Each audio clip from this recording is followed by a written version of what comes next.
Well, and I'm going to do a singing video after I do this thoughts video. I just realized this time in reading Genesis 27 how that they did a thorough job on deceiving old Isaac. They deceived every one of his senses. Have you ever thought of that? I never thought of that until this time reading. The taste. I mean, I haven't had me a couple of goats lately to eat, but I know venison, taste has got like sort of a, I don't know, my mom would have called it a gamey flavor, but sort of a, I have no idea. You folks that have eaten venison know what I'm talking about. But old Rebecca, she must have been quite a cook, and had some ways of spicing some things up in order to make it so that it tasted like venison. That's all I can figure. So the taste was deceived. The touch was deceived. Put goats upon his hands and upon the smooth of his neck. Now I used to wonder, how is it that he wouldn't know, okay, this ain't somebody's real, hands or arms or whatever. I mean, boy, oh boy, you'd think, Esau must have been like a teenage werewolf. I mean, because, the skins of the kids of the goats upon his hands and on the smooth of his neck. But then I realized, as I've gotten older, I realize how your sense of touch diminishes. So that's what would help with that. So we got taste, we got touch. Okay, sight, his eyes were dim. Okay, right away he was not able to see well. So, but then hearing, his hearing.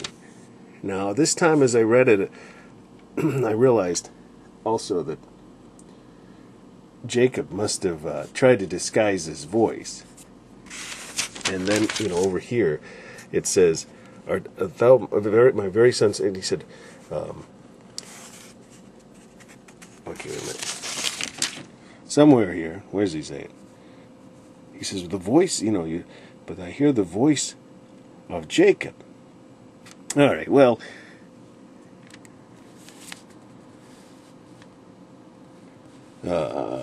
trying to find it, okay. But he says that the voice, okay, here it is. The voice is Jacob's voice, but the hands are the hands of Esau. I must imagine, Jacob must have thought, oops, I'm not doing my impersonation very well. And then finally, let's see, what have I done? Taste, touch, sight, hearing, and smell. Where is it? He smells his clothes. And of course, oh, there it is. And he came near and kissed him, and he smelled the smell of his raiment and blessed him. Oh, yeah, and this was something else I wanted to mention. He said, "See, the smell of my son is as the smell of a field, which the Lord hath blessed." Now, I'm going to use this as an example of why Isaac was deceived. Why God allowed him to be deceived, even. He's saying that the field is blessed. God cursed the ground. So, he was wrong. But, of course, we've already seen where Isaac, goofed. But it was probably years earlier. I don't know the time span. What am I talking about? There's the time right there.